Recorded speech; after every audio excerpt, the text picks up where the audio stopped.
We will start in just a minute. I'm seeing participants are steadily streaming in and joining us, so we just want to give everyone a chance to get into the virtual room.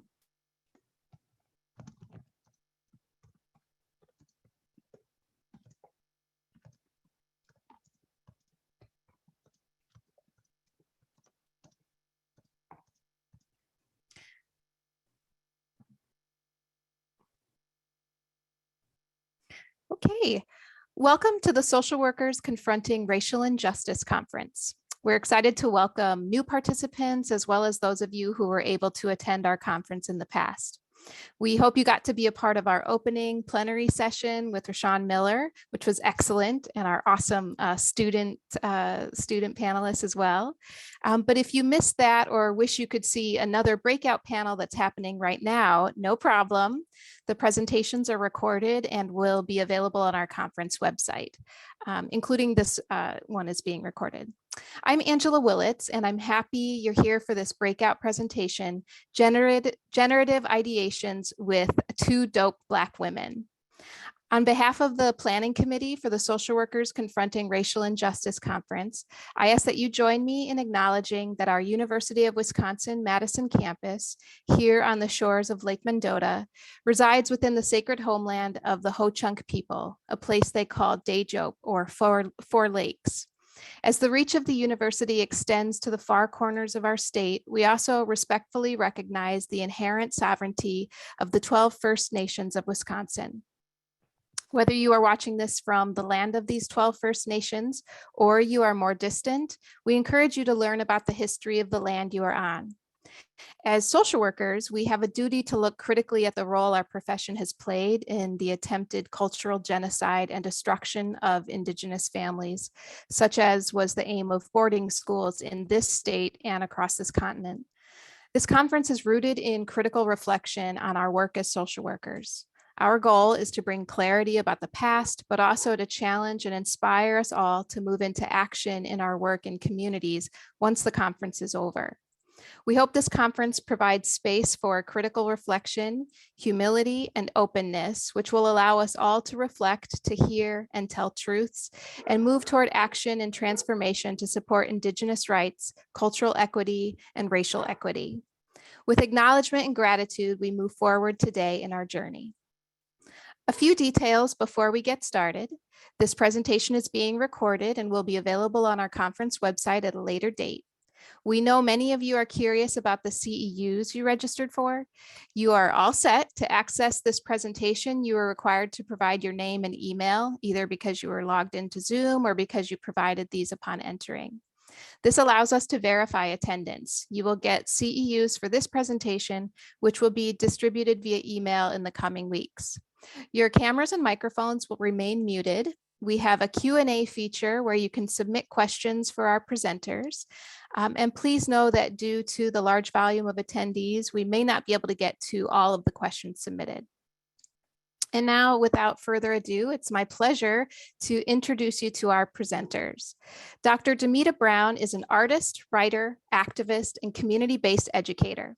Her education and research focus on understanding and transforming power. She holds a doctorate in history of consciousness from the University of California, Santa Cruz. Dr. Brown is also a dedicated meditator and meditation instructor. She serves as the co-executive director of Flywheel Skillshare, which promotes the use of skill sharing to create sustainable alternatives to structural oppression. Dr. Brown leads the Abolitionist Restorative Justice Workshop, which has been presented to hundreds of people. She created the Community Lab for Intentional Practice and the Transformative Action Network, which offer resources, practical skills, and community building opportunities for those committed to the development of effective strategies for dismantling racism and other forms of oppression. Sakara Wages is a doctoral student and graduate research assistant at UW-Madison Sandra Rosenbaum School of Social Work. Sakara is also a lecturer at UW-Platteville, Director of Programs and Evaluations at the Progress Center for Black Women, and co-founder of Black Platcom. Her research interests include Black women, children, and family welfare, critical theories, and anti-oppressive pedagogies. Her personal interests include joy, autonomy, liberation, and disruption. Welcome, Dr. Brown and Sakara. I'd like to open it up to both of you with an initial question of just what do you want to talk about with all of us here today? Yeah, so I just want to start and hold space for my comrade and my social worker in arms who couldn't be here with us today, because in the spirit of collective care, we don't forget about nobody. So while I have all of these folks in the room, if we could just hold space for our facilitator who couldn't be here with us today, because she was just in a car accident. So if we could just hold some space for a moment and send healing vibes her way, there's power in the collective, and I'm definitely gonna take advantage of that right here, before we even get into what we're here for. So I hope that's okay. Absolutely. Thank you, Sakara, for opening up that invitation to everybody to send those thoughts and those vibes that way. Thanks for that. Yeah, absolutely. And so yeah, what do we want to talk about today? I think we sort of shared our thoughts. I got this invitation today to talk about collective care, and what that meant to me. And what really stood out for collective care is this. I've always toyed with this idea of like calling in Black. I think I mentioned it last time we spoke, and that needs to be a thing. But since then, I've been reconfiguring to a collectivist mindset. And one of the things that really sparked this is a tweet by Valerie Wade. She's a historian and a researcher. And she talks about these expansive definitions of what family is. She talks about how Black folks and we place less value on blood because of this tradition of informal adoption and just this informal family. And so when I melded those two, I really problematized this whole you absence for immediate family only type thing, right? And so for me, what collective care means is redefining, retooling the way we operate in these systems to accommodate for the collective. And so yeah, that's just one example. It also means this collective joy and healing, right? Like I can't heal alone. No, I don't think anybody. I just had COVID. It was a really tough thing, and I realized it was because of the isolation, right? In these collective spaces, and love is healing. The brain does things, the body does things. And so yeah, that was my main overarching message and definition of collective care. Dr. Brown, what did you want to talk about today? Yeah, that's so beautiful, Sakara.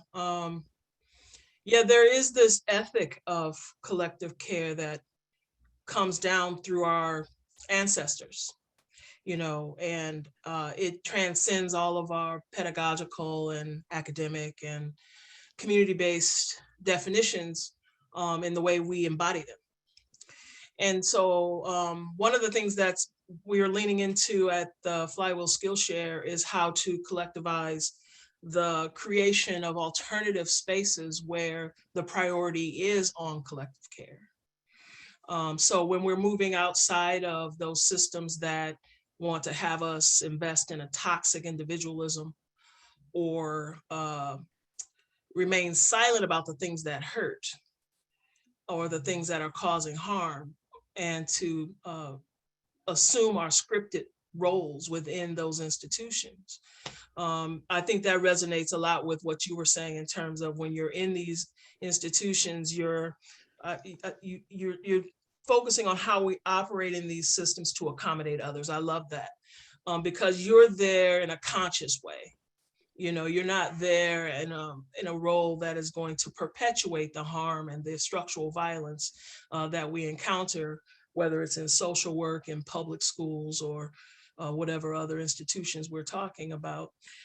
So yeah, I resonate with that quite a bit. And the Skillshare aspect of our work is really trying to draw in more of what our ancestors gave us to work with. So as opposed to looking at care as a transaction, looking at it as a natural occurrence as a part of human dignity.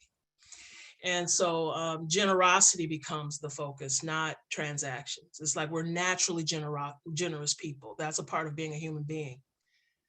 So we're getting into some of those values that come down through us through the generations. And when we look at the abolitionist piece of that, you know, how abolitionists work was sustained by communities.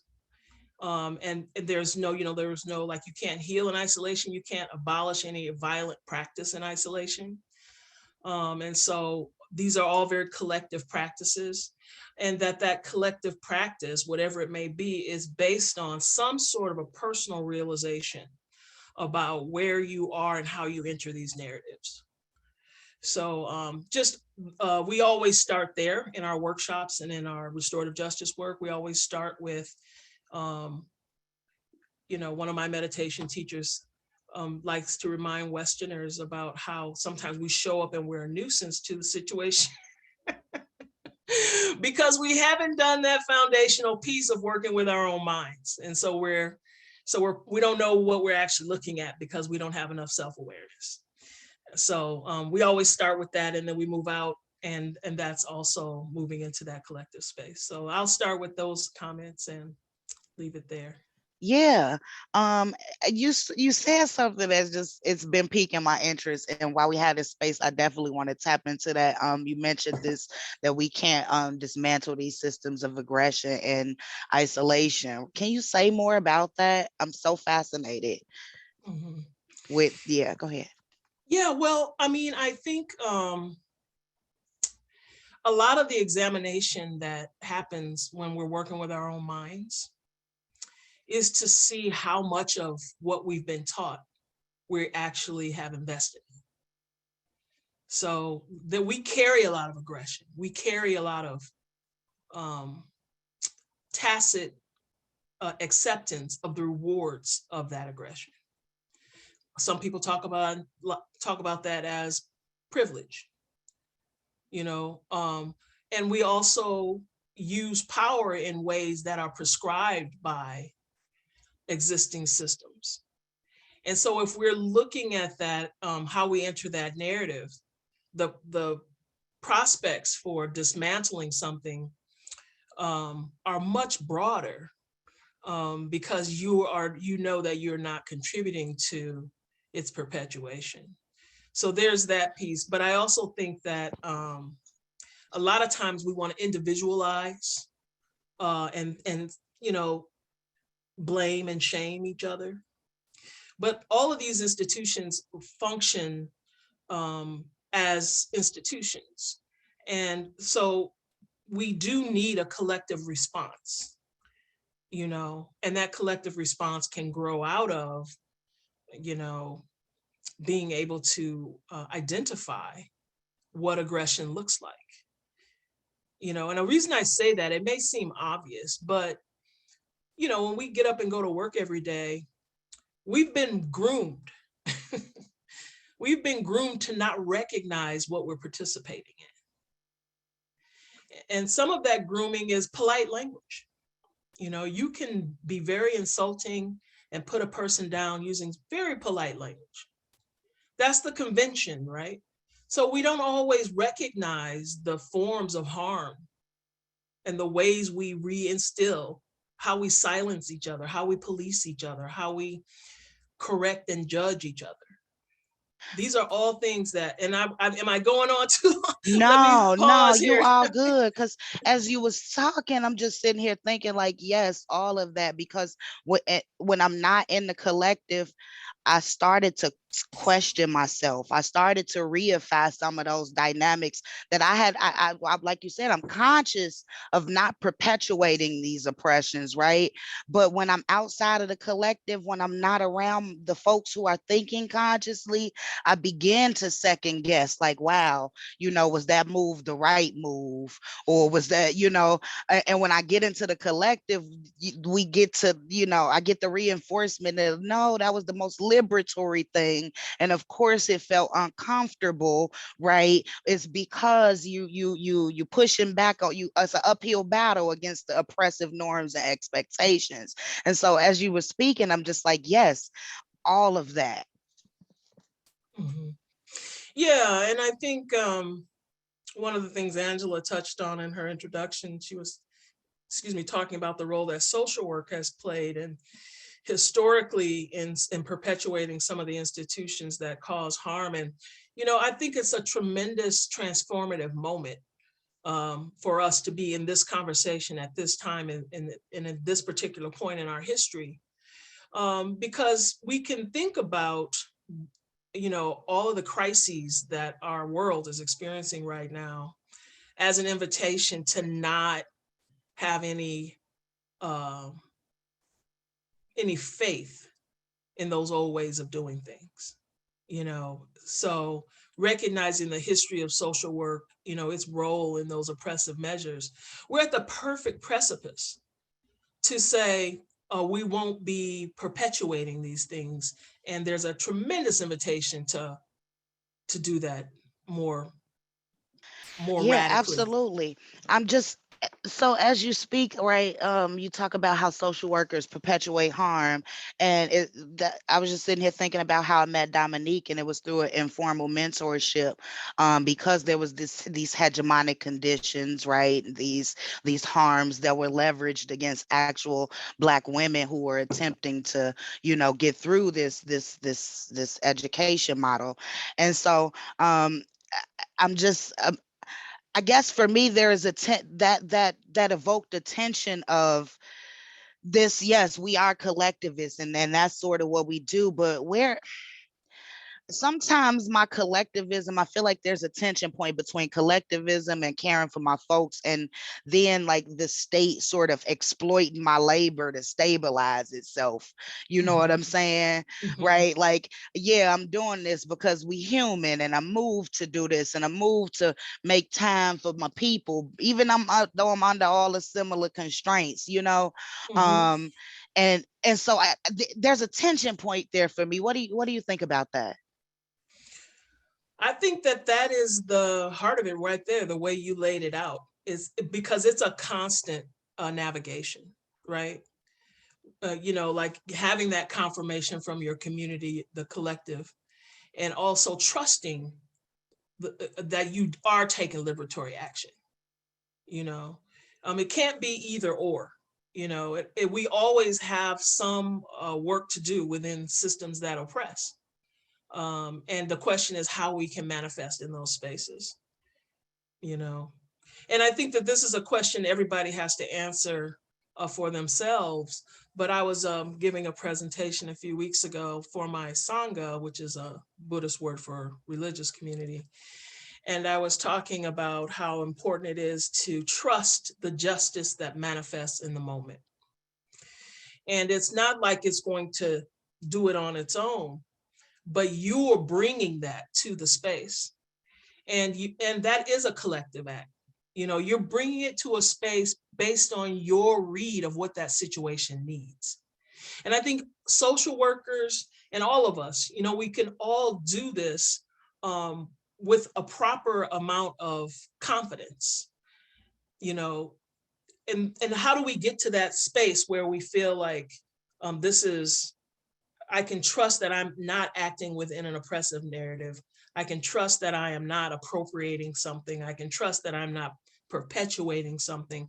How do you get into that particular level of confidence is the question, because I think we can't assume that there's work that has to be done to create that, but I do believe that that balance is about collective care. It is about recognizing your place in a collective, that our hearts are connected, our minds are connected, our energy is connected, our futures are connected, our practices are connected, our day-to-day actions are connected. And that's cutting through all of this individualist approach to how we exist, and so trusting that is it's a huge beginning of dismantling harm. Yeah, I agree. And for me, that trust, I think it it feels like that trust starts with divesting from like this idea that this idea that these systems are the prize, right? Like once you divest from that, because like this, I have this idea that collective care is like giving away the game. Once you explicate those or you like identify those hidden curriculums, you don't hold on to that. You give it away to the people and to the collective so that we all can sort of work towards, getting through systems, right? And so I feel like there's this piece of divestment that is from individualistic systems that's so important that I think needs to be discussed. Yeah.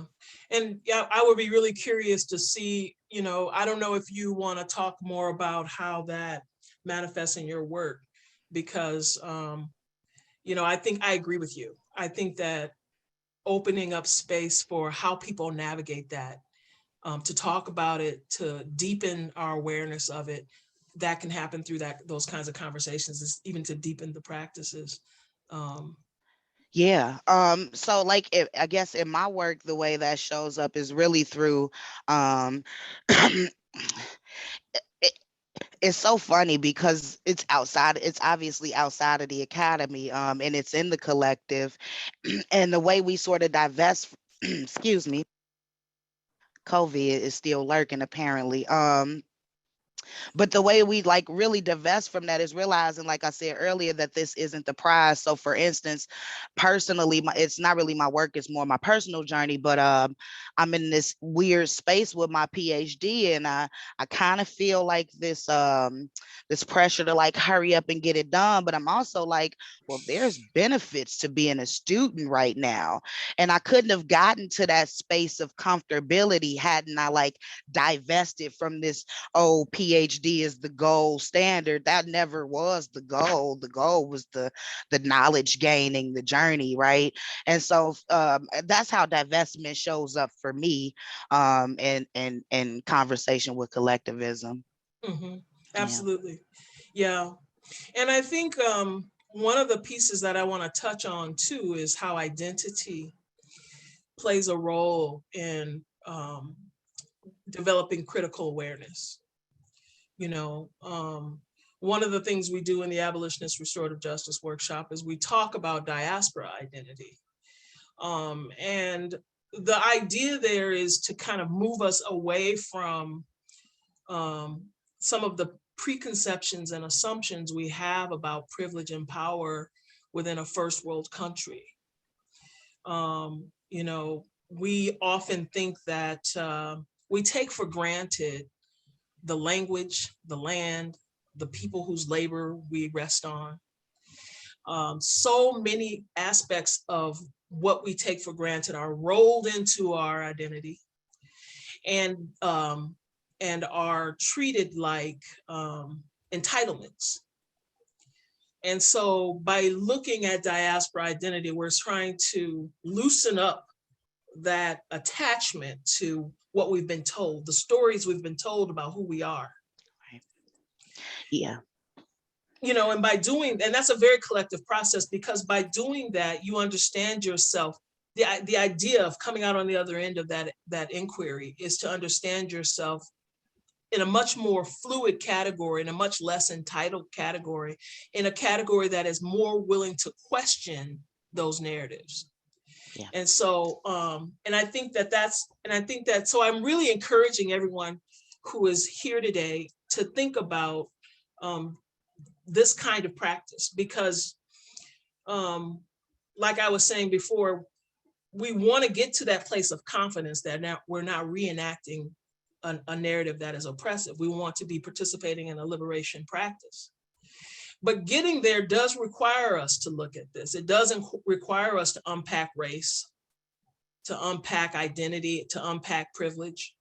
And we need to do it from a place of trying to understand, not trying to blame or guilt or shame, because, we disempower ourselves if we do it the other way. But we empower a narrative that is liberation if we do it from the perspective of, there's some things about me, I've been carrying them around as if they make sense. and they're taking them at face value and not asking any questions. And What they were are those given to things? me, right? They And were they were handed given. over. Yeah, what are those things? Let's just look at them for ourselves and try to keep it light. I'm smiling right now because I don't want people to be overwhelmed with this work. It's so necessary. Yeah, yeah. And it reminds me of the first time I read Melissa Noble's Shades of Citizenship. And I realized that it was the US Census that ascribed Blackness to us, you know. And then I sort of got into Baldwin, and he was like, there was never, ain't no white, you know. And then I started to question these things. And you're like, who are these folks? And so it's interesting because I started to write in my identity is displaced diasporic African, because I'm like, y'all done gave me all of these terms and none of these ascribe me. And white logic, white methods, they say the only reason that race has any implications is because we believe it's real. And so when you start to think about that and just problematize those categories, I love the idea of doing that within a collective as a tool towards abolition, right? If that's what I'm hearing. Absolutely. Yeah. Yeah, we have a whole list of about 40 questions that take you through the diaspora identity inquiry. Okay. Yeah, and it gets you to that place of, what am I basing these beliefs on? Where can we find that? Well, I'm actually working on the publication for the article that contains a lot of those now. But what I prefer is that people don't just take the article and think that they can do it on their own, but that they reach out and sign up for a workshop. Gotcha. Because ideally, you want to be guided through this in a certain kind of way. It begins with contemplative practice. It continues with the inquiry, and then it moves us towards what are our abolitionist co-conspirator action plans. Gotcha. So, and there's this sense in which, yes, you could always pick up a book and read about it. You could pick up my essay and read about it, but it's not intended to be worked out in the head. It's a very embodied practice. So, and I also think it's a very collective practice. So we'll look for that. Yes, some people may have already attended a few of these, but it's definitely evolved since we offered it a few years ago. And when are you next offering it? Is there like a workshop coming up, or how can folks learn more? We definitely want to offer something this summer. So, and I don't think we'll be able to do something before then, but we definitely want to have it on the calendar this summer, and we haven't set the dates yet, but we'll definitely keep you guys posted. Yeah, because the School of Social Work, I'm sure, is eager to sponsor some students to go. You know. That sounds great. Can I jump in with a question that we have? Sure. So one of our attendees has offered, thank you for speaking to individualism. I'm so excited about mutual aid and restorative justice. Yes, we are all connected. Whiteness pushes me to individualism, and patriarchy tells me not to share my full self. Can you speak to how to shake these cultural jackets? Would you like to start, Sakara, or should I? Please. Well, I think part of what we've been talking about in terms of, looking at our ancestral inheritance is so important. Because the first thing that some of these practices do is discredit grandmama's wisdom, right? And discredit the very earthy place that we all emerge from. So recognizing that is a really good start. And then it's very organic, there's no, I don't think that there's I think we need to take another look at what our wisdom legacies are. What our mothers and grandmothers taught us.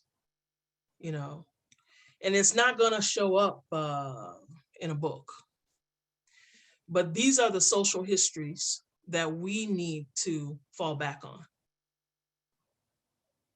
And that lineage needs to be lifted up. We need to all lift up that organic knowledge that comes from our ancestors. And that's the start, really. If you want to talk about, a really good example is the witch hunts.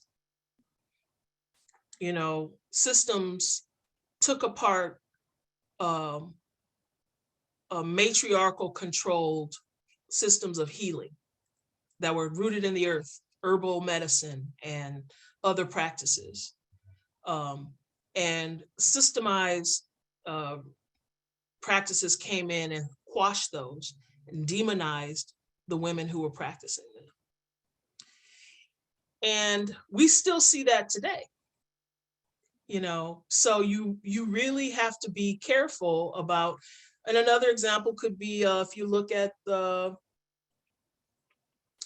manifestation of that is in the pharmaceutical industry, where you might be able to use natural remedies and herbal remedies to help you. Or you might be able to do some L-tryptophan or some lavender or some comfrey or some, there's just, the world is replete, it's abundant in cures and remedies that aren't centralized into the pharmaceutical industry. So we have to pay attention to how these narratives are justified and discredited and which ones we want to lift up. And that's a huge part of it. I'll stop there. Yeah, as you talking, I always making connections because I'm still in my student phase. And so I just want to share this book that I just purchased that I'm super excited to get into. It's called Learning to Remember the Things We Forgot in Darkened Feminisms, Spirituality, and the Sacred Nature of Research and Teaching. And so, it's letting me know that I was on the right path buying that book. I'm going to share it with my fellow researchers who listen and who interested. I would love the link or the citation as well. Yeah, absolutely. And maybe we could talk about it over coffee or Zoom or something. I would love to. Definitely. For me though, I agree fully. All I was hearing in the same words in response is sort of divest from what's right, what you thought was right. And so the question was, how do I shed these vestiges of individualism? And Dr. Brown was sort of talking about tapping into your ancestral wisdom. And along the same vein, it's also like tapping into those feelings when you feel uncomfortable, asking why, and then divesting from it and saying F it, right? So like, a tangible example for me about bringing yourself into the room. I was 35 before I got visible tattoos. And I was on my way and journey and had jobs. And I was like, wow, these are things that I want and ways that I want to show up in the world and things that aesthetically I value, but I felt like I couldn't show up. And I'm like, well, once I literally had to, the way I shared that is to divest from and recognize that if I don't do it, I'm reifying that belief that tattoos don't belong. Oh, I'm sorry. I was looking at the chat. I had to plug in my computer. Sorry about that. No, it's all good. All good. We do have another question that came through, and as Sakara said, it looks like we've plugged the book that you mentioned, Sakara, into the chat. I could throw out the other question, but I also don't want to cut off any other thoughts that you had on what you were just speaking to. Okay. Go ahead. No, let me say one more thing about the ancestors. I also want us to think about that circle that includes our ancestors, because we're often taught to forget. But I think that whenever we're in community, ancestors are always there. Even when we're alone, they're there. But but ancestors are always participating in these conversations, right? So I don't want people to feel freaked out by that, because we have different mindsets and worldviews sometimes. But I think that that's an interesting way to look at it. It's like there's a community that includes our ancestors. Okay, so I Yeah, just no, wanted to. I fully agree because my ancestors fought and died for me to stand where I stand, and I would be remiss if I didn't acknowledge them in the room with me, right? And so, like I said, like when I'm hick them off in the name of individualism, in the name of logic and bring these feelings, but now I'm recognizing that I'm bringing my ancestors in the room, and I need to tap into that. That's part of that collective mindset. So I'm in agreement with you. Yeah, I remember I was at this gathering, and there was a Native woman who was asking us about our ancestors, and I said, "Oh, can we invite them in?" And she was like, "Well," um, she was, because there were people from all different racial backgrounds in there, and she didn't know how the ancestors were going to get along, and so she was a little concerned about that. And I only bring this up to say is that we're trying to also refashion our relationships with some of these ancestors, right? Because you could have an ancestor who was in the Ku Klux Klan, right? And you're going to have to figure out what kind of conversation you can have with them. So it's not always love and light. And yet, how do we bring forth our inheritance collectively? Absolutely. Like, And how do we bring forth the good and the so-called bad, right? it's from, and along the bad, like I agree with the so-called, because that's exactly where I was going. It's reconceptualizing our ancestors with liberatory eyes and recognizing that some of the choices that they made that may have just been the only thing that they can do. And I'm specifically talking about my relationships with ancestors past, whose choices that I may not have agreed with while living, but in death, I've come to this place to reconceptualize their life, that I was looking at that wrong, right? That was I had the veil on. Now I see that their hands was tied in a capitalist society, and that you do what you have to do. And so those bad things, when you visit and talk and think with your ancestors, you realize that it may not have been bad, it might have been the only. And that's not the That's case. I don't know for Ku Klux Klan. That's your own journey, But that is so absolutely right on. That's exactly the direction we need to take, because, the circumstances and whatever awareness people have within that circumstance is what is being worked with, and we can't change it, but we can try to understand it, because we're not trying to pay that part forward. We're trying to transform that part, but we still have to understand it. understanding, that's key. Agreed.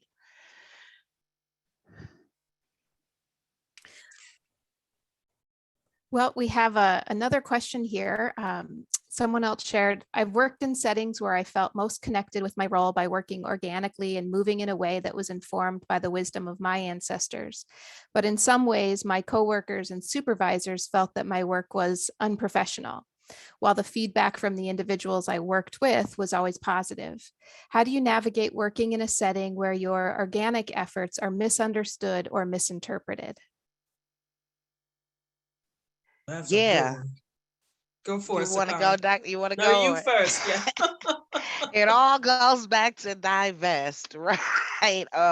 So I'm in a situation where I got some reviews, some course reviews. I do experiential learning. So instead of teaching you in a PowerPoint how to do groups, I allow you to be a group and to navigate some of the group dynamics that you're learning. And some folks, thought that that was wishy-washy. And then I realized, like, oh, it's because they weren't able to sort of see what I was doing, and that I am tapping into some of those liberatory, less oppressive practices. And so, how do I deal with that? I tap into, this idea that who's for me is for me, and who ain't they ain't, and therefore I likely won't be teaching in this space anymore, right? Because it doesn't serve me, or nor does it serve like my way of existing, especially since I work at the Progress Center and we can be emergent and we can be flexible, and so I see that it's possible. And so yeah, get up out of there. That's my answer. Yeah, I mean, you have to decide um, if you can live with the consequences of some of the decisions that are made without your input. Like if the protocols for how to do the kinds of things you're being asked to do have been made by without your inclusion, then you might not be able to include the practice that you think is best. And in situations like that, you might not be able to work through them. But I also think that we're often wanting to work in these institutions and in these and then within, like if we have a supervisor who may not understand where we're coming from, there may be other ways to help them understand, giving them documenting it.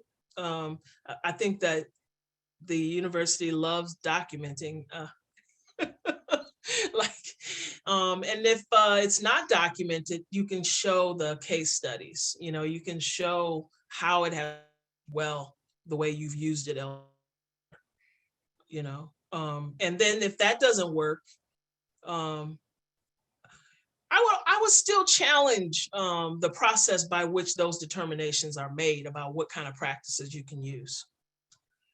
The school that I went to UC Santa Cruz. The History of Consciousness program was created by graduate students in the 60s who didn't agree with the way higher education was working. And so they created History of Consciousness to basically tear down all of those traditional canons. So they were like, oh, let's go do this over here. And that might be when, like Sakara was saying, if you have to raise up, you might have to build your own, right?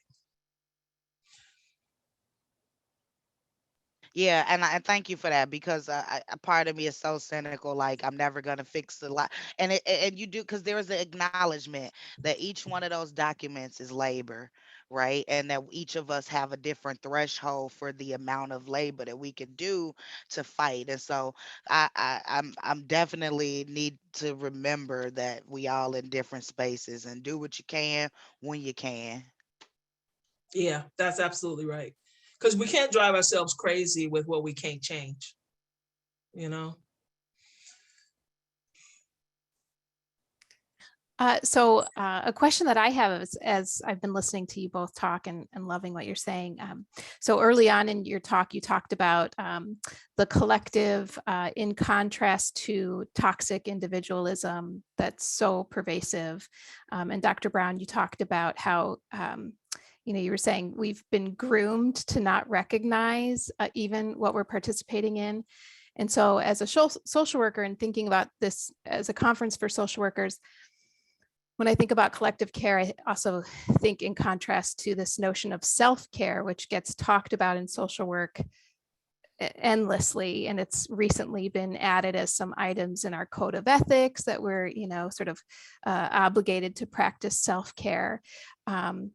And yet there's a lot of toxic ideas about what self-care involves. It really rooted in capitalism. So I'd love to hear if you have thoughts contrasting notions of self-care with collective care and how we could use those ideas as social workers. Yeah, I think Sakara really touched on this really well earlier on in some of the experiential focus that she uses. But I also think that, well, one convention I want us to put up for investigation is the family. So social work in the US has defined family in a very toxic way. It is an individual thing. It is like a nuclear mom, dad, everybody has their own everything. And they've villainized and what's that word? Stigmatized other constructions of family. So the extended family, the role of the extended family in the Black community is a direct cultural carryover from Africa. And our ancestors all did it that way. You might have 5 daddies, 8 mamas, 12 aunties, and 16 or 17 cousins who are old enough to tell you what to do. So you have a huge family that goes well beyond any kind of a really flimsy, individualistic nuclear thing. And yet that has been villainized in the West. It has been discredited in the West. So social workers have some remedial work to do in recovering diverse notions and ideas and richnesses of family. That alone will cover a lot of ground.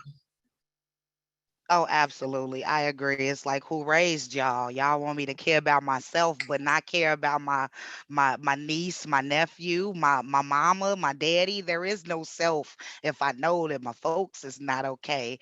It's almost epistemicide because that's not how I see the world. That's right. And so I just I think as you were speaking, I was like, not only is this lineage, this expansive family definition carried over from Africa, but then it was reified by slavery and the fact that the family systems were destroyed and we had to recreate our own systems in response, right? When families were broken, wherever children came, somebody took care of them.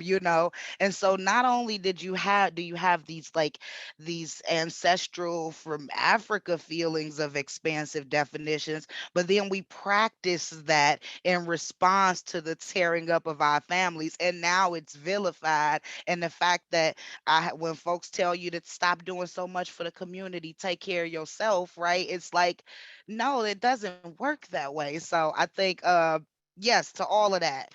Self-care ain't self-care for many of us. It should be collective care and it should be seen as such.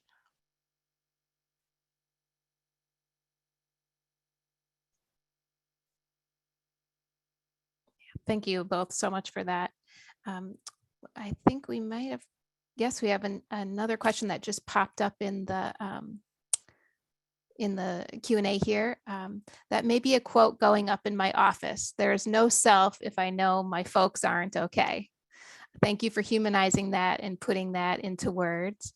I know so many Black boys and girls that their self comes directly from their mamas and families. Period. So there is an assignment.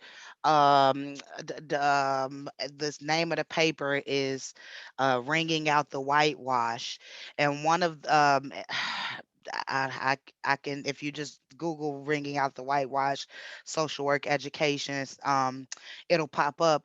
But in this paper, there's this assignment for specifically drawing from HBCU students, so Black students.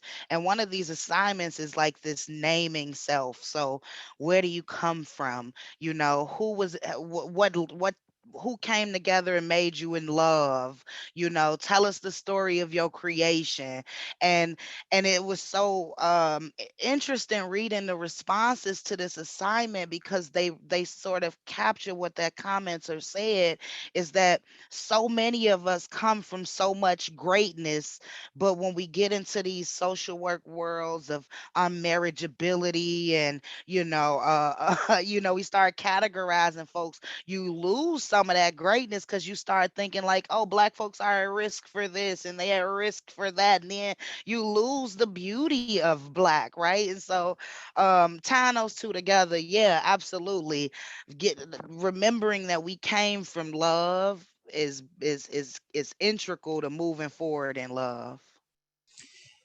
Hey, that's beautiful. I only caught the last few sentences because I just got back on, but who made you in love is beautiful. I love that. The other thing I want to point out, though, is that I know that for us as Black people in the West, we have some lineage carryovers that are much more readily apparent. And in the diaspora inquiry, we're asking everybody to go back and find that. Because we're all from we all have tribal, traditional cultures that we were separated from. And we don't want to like, what do you call it? I'm leaving my camera so that my bandwidth will be better, but we don't want to call it, let's try it and see. We don't want to call it, we don't want to be, we don't want to have objectification of any particular culture. Every culture has its work to do to find those roots. What was your circle? What did they call your drum? What were the traditional healing practices of your people? Everybody has an indigeneity. White people are not indigenous to the US, but what is your indigeneity? It's worth investing because it will always be a breeding ground for appropriation if you don't have your own.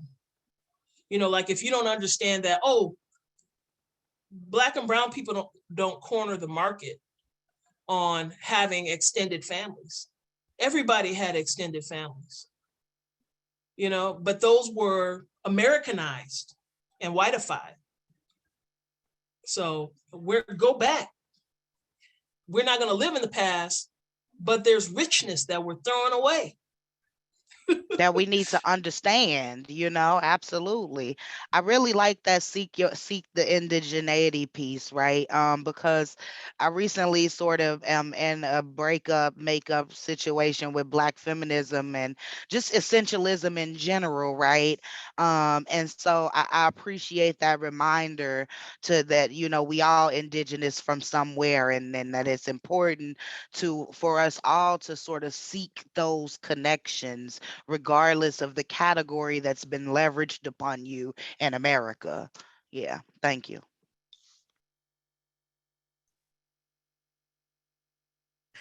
Another question we got from an attendee. I work in a very rural area, white, and we have a group home that takes youth from all over Wisconsin. We have children of all different cultures and ethnicities placed with us. How can we do better at keeping them connected to their culture, ensure that need is being met, and helping them feel supported while they are with us? Pay people from their culture to be a part of the organization, and remember that it's not an endpoint, that it's a process that continually needs to be reevaluated because these categories shift, right? I think often, specifically in rural Wisconsin, these folks, we go out and because I'm in Platteville, so I say we go out, and they get a DEI and they do a consultation and it's over with, and then it's not revisited and things shift. And so I think you can redistribute funds and money to folks by hiring them to come in and help guide your decision making processes. And that comes from recognizing that you may or may not be equipped to make decisions that are sensitive to who they are and where they come from. So, and I plug for myself, if you Black, you can hire subversive social work. Yes, that's what's up. Yes, and I love that the way you opened that, Sakara, with pay Black folks, pay folks who look like them, because and it doesn't have to be social workers, but definitely get the renegade social workers like Sakara. But it can be anybody. I don't know what y'all's rules are, but but I think that there's so much community care that comes outside of this profession. So that, and also my question was, what kinds of conversations are you having so that they know that matters to you? Because I think a lot of us assume that it doesn't. If you don't say something, we're like, ooh, she's just like the rest of them, and so, I mean, that's not necessarily fair, but what are we going to do if we don't see any evidence of it? So I think putting that out there and saying, hey, I know that we have different cultural backgrounds, and I want to make sure that your needs are getting met and that you get to be around people whose culture you share. And you can ask them, like, what brings you joy? What makes you feel enriched, in your community? And then look for those things, They may know better than we do sometimes. And if you get to a point specifically in rural Wisconsin where where they're stymied when you ask, because Black folks who grow up in rural Wisconsin are they grow up in white education systems, and it's a whole thing, right? And so when you ask them, what do you want to know about yourself, they may or may not have an answer. And in that case, right, Okay. don't stop and say that's okay. Then you can begin some exposure, find some dope scholars, find people writing about, music that ask them to listen to some of their music, connect with them, put aside your own biases around language or whatever, and listen and see if it got a good beat, right? Literally connect with them like they're human, not just Black children in rural Wisconsin. That's great. Thank you. Another question that came in, what are some things that you both do to stay centered or grounded? I feel like there is such a wave right now with dismantling white supremacy, and for BIPOC individuals, this is not new to us and sometimes can be exhausting having to repeat over and over our stories. I only tell my story for money. I'm only telling my trauma for money. My trauma is mine. I done worked through it. If you want me, and that's one of the things that I do to protect myself. If you want me to come talk to you, you want me to come talk to you about Blackness, you have to pay for it.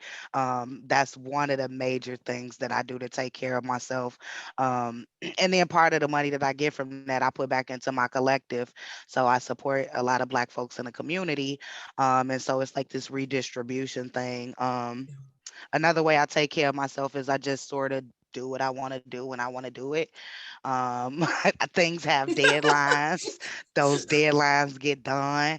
But if I'm up at 3 a.m. because that's what I'm feeling today, that's what I'm gonna do. If I want to take a nap for 3 hours, I'm gonna do that. Albeit I have the luxury of not having children. So I take advantage of that and just do what I want to do when I want to do it. That's perfect, Sakara. That's liberation, right? And I was just interviewing this person. Her name is Gabes Torres, and she just wrote this article for Yes Magazine called "The Pursuit of Rest Under Capitalism." And she's talking about rest as a revolutionary act. And so listening to you talking about doing what you need to do when you need to do it is so perfect, right? And we need to all think this way, giving yourself permission to take care of yourself is the first act of revolution. And like Audre Lorde said, my survival is a revolutionary act. So it's like, it seems like hyperbole, but it's not. Because it's in opposition of, we've been denied the opportunity to rest, right? And so like this is almost a thank you to my ancestors, me living in my restful moments, like the work that you've done is for me to rest, not for me to continue to work myself to the bone, right? Or at least that's the way I conceive it. Yeah. And, capitalism is going to squeeze out every ounce of productivity and dehumanize and exploit you in the process. So you don't recognize that rest is natural. It's natural to stop in the middle of the day and have tea and, not work, you know. And there's this other piece of like, when I'm resting, I'm still thinking, right? Like it's not like, I'm a turn off my brain, right? I'm watching TV, I'm making connections, and I might listen to a news, and so there's also this piece of like, you can't pay me for all of the times when I'm working, because I might be in the shower thinking of a conceptual model and I'm not on the clock, right? And so my rest. Get rid of that clock. Yes, absolutely. And it's really like so totally, really, actually also rest. Yeah. Let go. Yeah. Unplug, disconnect, relax. For me personally, I like to play music. I like to sing. When Sakara opened, she said she's into joy. And so investing in what brings you joy. Yeah. What brings you joy? Knowing it. I used to not really know when I was happy. Because I thought it would look different than it looks. It's not just smiling and joking all the time. Sometimes it's just feeling at peace. And when whatever creates that is open game, that's open territory for self-care and collective care and creating those spaces. Organize an art party, organize a music jam, designate days that you're only going to read your favorite novel or what you're reading right now. Some people really have to schedule this in because we're so used to working ourselves to death. You have to actually schedule in, this is time for doing nothing. And that terrifies some people. So get scared and then get over it and do it. And get free. And get free.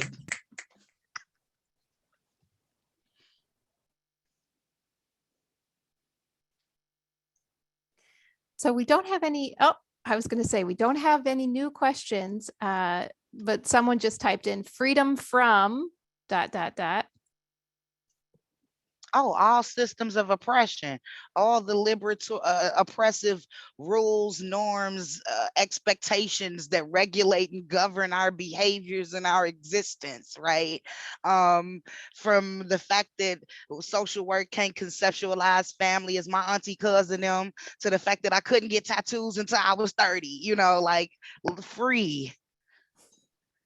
Yeah, and the internal police as well. You also have to, because to me, I always go back to this because I feel like that's where most of the damage is done, is where we're perpetuating it. And really, when we look around, you guys, our non-cooperation would pretty much do it.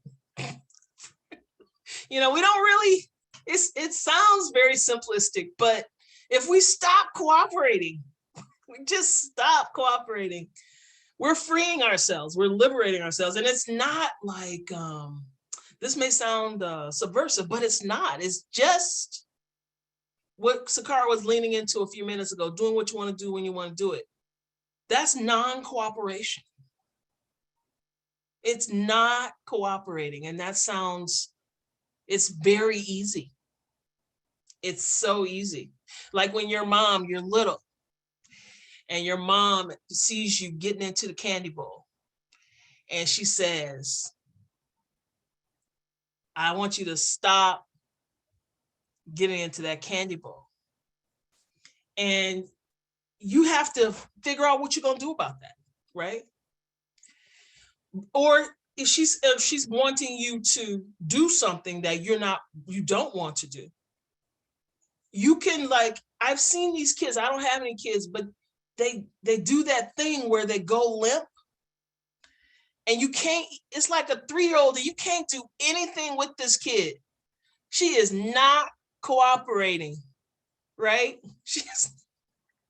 So maybe it's a nap, but I think that at some point, we become more willing to have conversations about what freedom looks like with the folks who are trying to constrain our choices. And I keep going back to this, that we do need to keep having those conversations. We do need to keep saying, well, this is what freedom looks like to me. And some people don't even put that on the agenda. It's like, well, this isn't about freedom. This is about, filling out those reports and getting these people processed. And we have to find a way that it's an all-inclusive conversation, because if you're leaving out the care and you're leaving out the autonomy that we all need to thrive, that conversation is lopsided. And so we can refashion these conversations that include free from what, right? Put that on the agenda. And just to make a point, you said not trying to be subversive. I am. That's my brand for that very reason, because I'm not reifying that subversion is a problem, right? If subversion is identifying a source of power and then going around it, over and through it to get a goal, and I recognize that this power has been a barrier to my existence, then it's absolutely fine to subvert that, right? And so I think that's just yet another example of how, when you let go and say, you know what, I'm not playing these games of language with y'all and what you feel about my words. I'm gonna really get into it. Then you get into it and, oh, why did I not like subversion? What is it about that word that makes us feel negative? It's a good thing in a world where power is for killing folks, right? And so yeah, all that. Yeah, thanks for that. Yeah, that word is fine. It's a great word. I just want to try to like lighten it up for people. But you're right. We don't need to shy away from that word. It's okay, right? My brand is Okay. subversive social work, for that very reason. And it's almost this thing of, if you with me, you with me. There's no hiding what I'm on here. When you contract me, we are about to work on liberatory, anti-oppressive practices. Ain't no question about it. And so yeah, I got a cap for my word there, because that's my. That's what's up. Yeah, I appreciate that. A follow-up question that we have to these ideas: how do you teach or encourage that level of freedom and liberation to the next generation while also being mindful of the consequences that exist in our society? What consequences? I mean, more than not, they can teach us about what that looks like. Like we're teaching them, but they're also teaching us. And a big part of that is renegotiating the boundaries, right? For that, like we've been talking about how this conversation needs to include collective care, needs to include freedom from what, needs to include abolitionist practices, needs to include a way to examine your own participation. And when you look at younger folks, they're mostly there before we enculturate them into these things that tell them to dismiss. So let's listen to them sooner. Let's make the conversations more more egalitarian than unilateral, so that we can benefit from their wisdom sooner. I totally agree. Go ahead. We both sort of started with like, what consequences? Because I feel like a lot of the times those are invented mythologies that are used to indoctrinate the youth, right? And they know that they not real. So I'm gonna keep going back to like, we in these workspaces, and you like, oh, what if I never get a job? As though places like the Time Bank or the reskilling efforts and Progress Center and Ubuntu don't exist, right? There are Black liberatory organizations where you fit perfectly in. And so if the consequences that you won't get a job in an organization that won't have you, right? Like, is that really a consequence? And so for me, it's re-examining what those contrived or those believed consequences are, and really interrogating and asking, well, is that really a consequence if I can't show up the way I want to show up, right? And this space won't have me. Maybe that's advantageous. Right. That's just the universe kind of giving you the right cues, because you're supposed to be in a space that allows you to expand and thrive and grow and build on the beauty of your vision and who you are. And if you're being rejected by one that doesn't have any respect for that, that's a plus. And it's Flywheel Skillshare now. We changed our name to Flywheel Skillshare from Dane County Time Bank. Thank you. I was looking for a Flywheel Skillshare. Thank you. Yep. And please consider you guys checking us out and joining the Skillshare, because we want to encourage projects that are liberatory, that are breaking away from systems of oppression, that are moving us into the kinds of communities we want to be in, so that we have more choices than the ones that are restricting our freedom and refusing to hear that going back to normal is not an option, that these dominant white supremacist cultural norms are no longer an option. Build forward, and that's one place where we think some of that work is happening beautifully, and we invite you to do that. Thanks for the link in there, Jamie.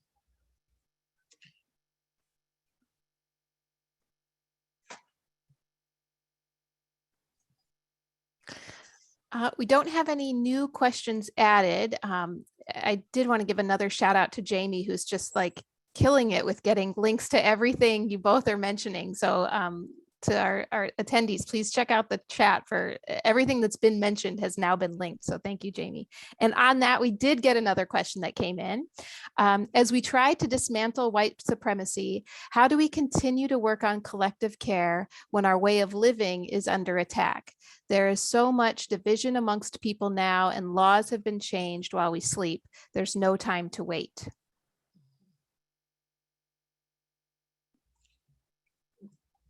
Yeah. Can you read that again? There was a piece in there that I had a question about. Yep. As we try to dismantle white supremacy, how do we continue to work on collective care when our way of living is under attack? There is so much division amongst people now, and laws have been changed while we sleep. There's no time to wait. Yeah. Yeah. No, I think that this is, that's really the heart of it right now. You're always having to adjust and recalibrate and think on your feet in a certain sense, because the ground is shifting under our feet. I think it was Tennessee is the most recent state to pass banning teaching critical race theory. And we can look at so many instances. You can look at the backlash against Roe v. Wade, the voting rights debacle, and the voter suppression. So many things are being legislated as we speak that are attacks on our, any sort of a agenda associated with liberation. And to me, I think that this is where we have to reorient our idea of where our leadership comes from, right? There'll be a long period in which we have to recover and repair some of the damage that the current political environment is creating. However, in the interim, while we do that, as we do that, we still have to orient ourselves towards what does feed us, what does sustain us, what does bring joy, and lean into those places and lift those up. So we're constantly divesting from facsimiles of power that are masquerading as legitimate leadership. But a legitimate leadership is the kind that is delivering what you actually need.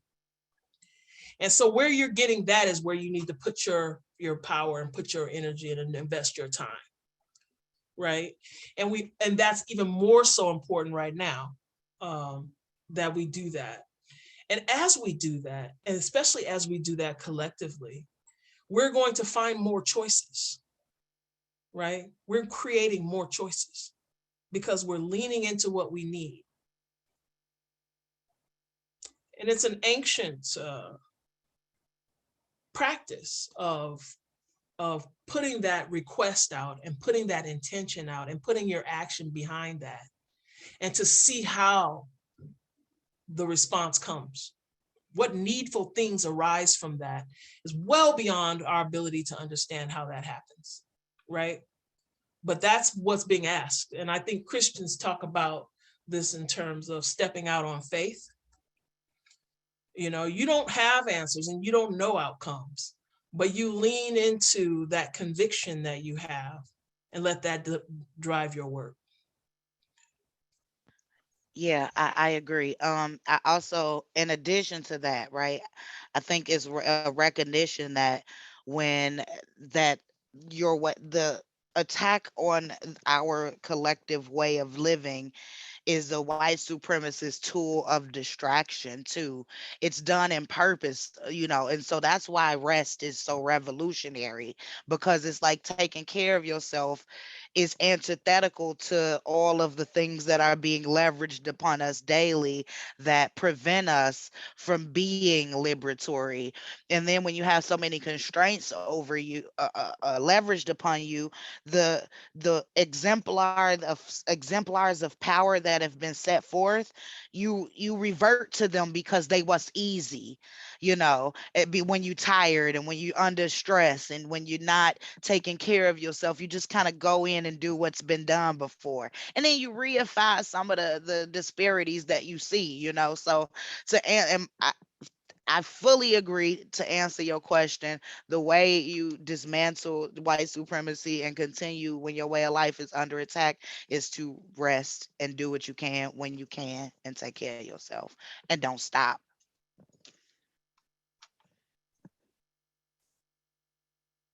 All right, we have a couple questions. One here is a quick one for you, Dr. Brown, and Flywheel Skillshare. I'm a licensed social worker in Tennessee. Is it possible to connect with Flywheel Skillshare here? Wow, I don't know. I think one of the things that's happening these days is you can definitely do things online that we do online. But one of the things that's happening because of the pandemic is that so much more is available online. So um, reach out and let's explore. Nice. The second question we had, what tools do you use to discern whether an impulse or desire is authentically self-derived as opposed to given to you by an oppressive system so ubiquitous and consistent that it is prompting your expectations? Based on what I've heard today, the answer has something to do with divining our joy, but I'm having trouble rendering that into concrete steps. Well, for me, it's also learning about oppression, right? Reading, learning how oppression operates in our communication structures, in our daily parlance, in our life world. Because once you have an awareness of how oppression operates, you're able to sort of discern whether you're reverting to a oppressive practice or, whether that's intuitive. Absolutely. You got to do the self-education piece. Um, and also look at the impact of your actions. If you've been doing a certain kind of thing and you see a certain kind of response, you can go, was that what I was looking for? And if it wasn't, you were like, where did I go wrong? And that's going to take you back through a series of questions about where your practice is actually not liberating anything.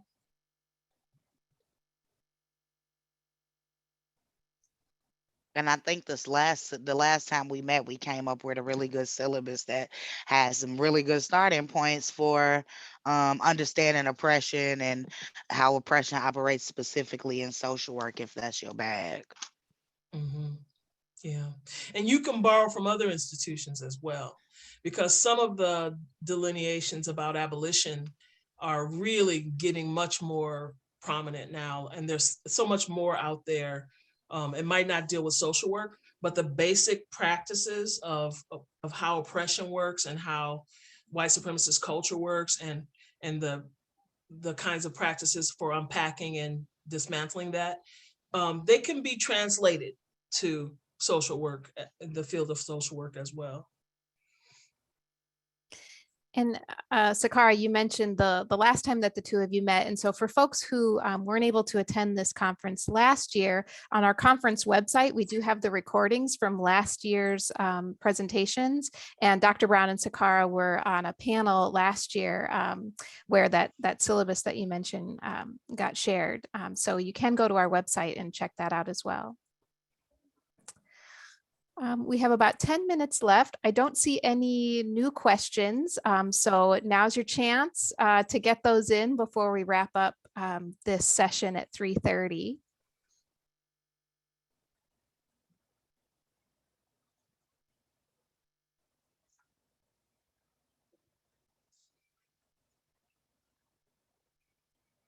I guess while we're waiting for that, I was just thinking, what can I ask if no questions come in? And I was thinking about, just what goes into preparing for a talk like this and sharing these ideas so, incredibly well as you do.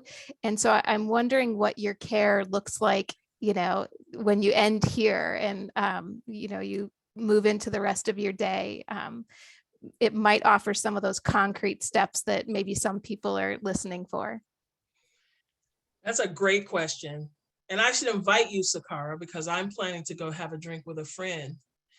So if I'm in Platteville. If I was in Madison, I'd so be there. Okay. But it is kind of like, I know what I used to do is just pick it apart. Like, oh, you said this, you should have said that. Why didn't you do this? And all of that kind of business, which is self-hatred, right? It's very perfectionistic, which is there's no joy in it. And be committed to enjoying and appreciating what you offer. Like I wouldn't be doing this if I didn't get something out of it. So it's a joy to be here. It's a privilege and an honor to be here. And after when this ends, I'm going to appreciate that. I'm going to say you gave so much that was close to your heart today. That's a very generous thing to do. And all the rest of it doesn't really matter.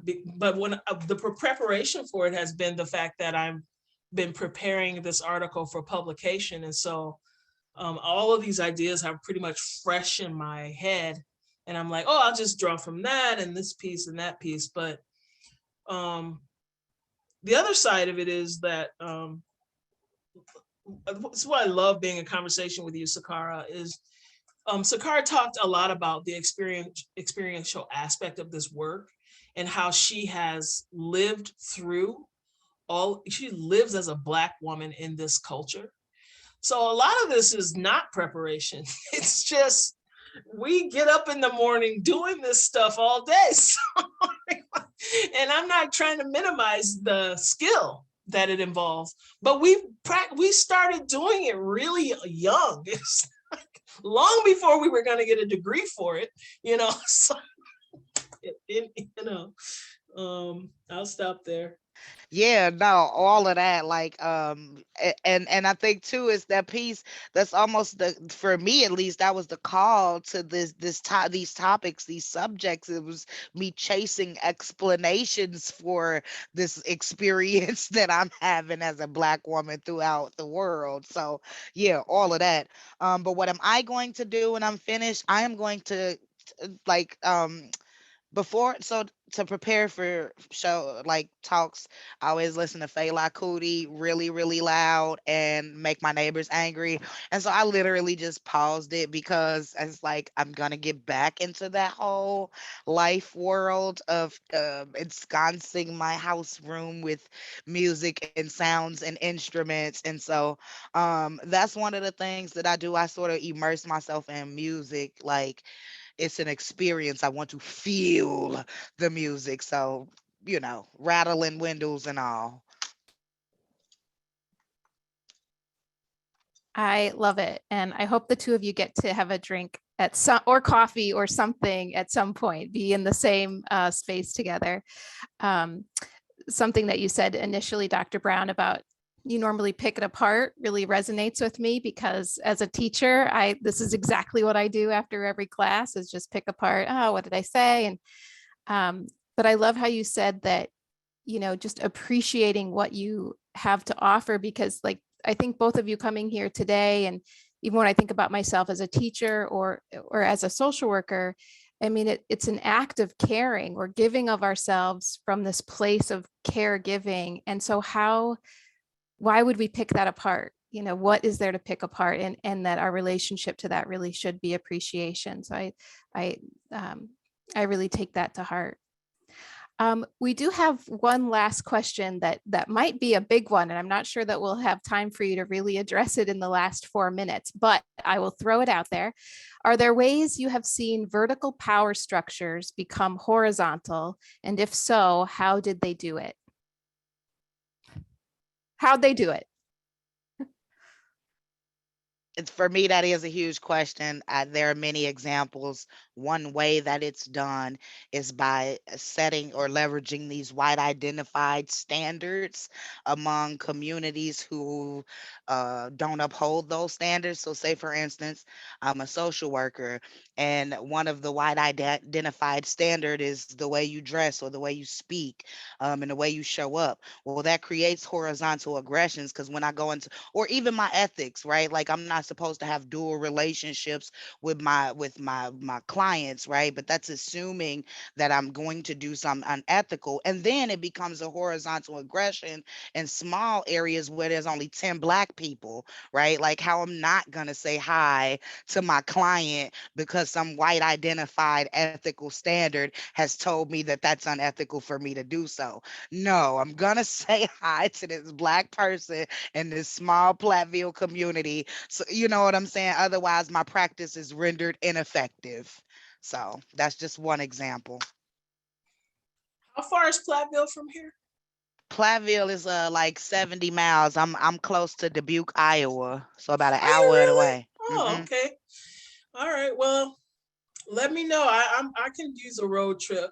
Hey, and I'm coming out there soon, so we gonna connect. Come on, then. Come on down. Cause girl, ain't no sense in you sitting out there. You should come on and visit. Yeah, I really like what you had to say, and I don't really know if I would add anything at this point. But yeah, it's there's a lot there. It's pretty rich. Thank you. They asked a big question. Well, on that note, we don't have any additional questions in the Q&A. So I think this is a great time to just thank you both so much for bringing yourselves and your energy and your wisdom and lived experience yet again to this conference. I loved getting to listen in on this conversation and appreciate you both so much. And thank you to everyone for attending. This recording will be made available on our conference website shortly after the conference. And now I'm looking to see, is there anything else I need to tell you all before you hang up? I don't think so. So thank you both so much for your time. Thank you. We'll see you all later. Yep. Thanks, Sakara.